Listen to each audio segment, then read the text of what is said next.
অপূর্ব, সত্যিতে সত্যি অপূর্ব।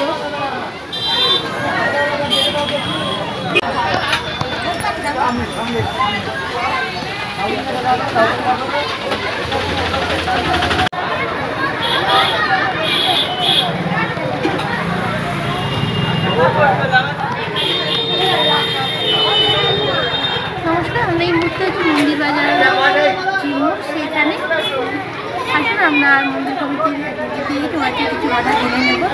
আপনার নাম?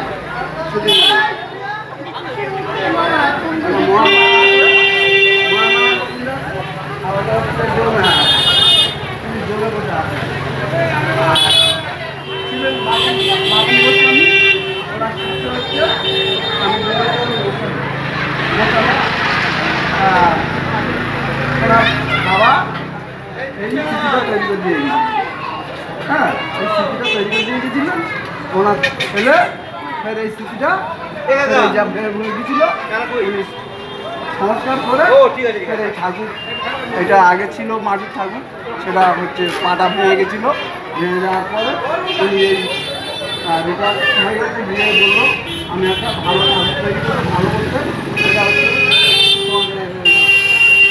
যেটা ফাইবারের ঠাকুর তৈরি করে দিয়েছে। এই ঠাকুরগুলো 40,000 টাকা নিয়েছে। 40,000 টাকা নিয়ে উনি বললো আমার কাজ একটা নেই, আমি এই মন্দিরটা দেখভাল করি। হ্যাঁ, দেখভাল করার জন্য বললো তোমরা যদি থাকো তাহলে একটা অনুষ্ঠান করে দিই। আর ঠিক আছে, তাহলে আমরা আছি যখন, তুমি একদিন খিচুড়ি করে দাও, দিয়ে আর ওই ঠাকুরটা প্রতিষ্ঠা করো বলে ওই তুমি বললো তাহলে আমি পাবো, কারণ আমার পাশে কেউ নেই, আমি এটা পাচ্ছি না, তো যদি থাকো তাহলে আমি এটা প্রতিষ্ঠা করতে পারি বলে ঠাকুর অর্ডার দেওয়া হলো।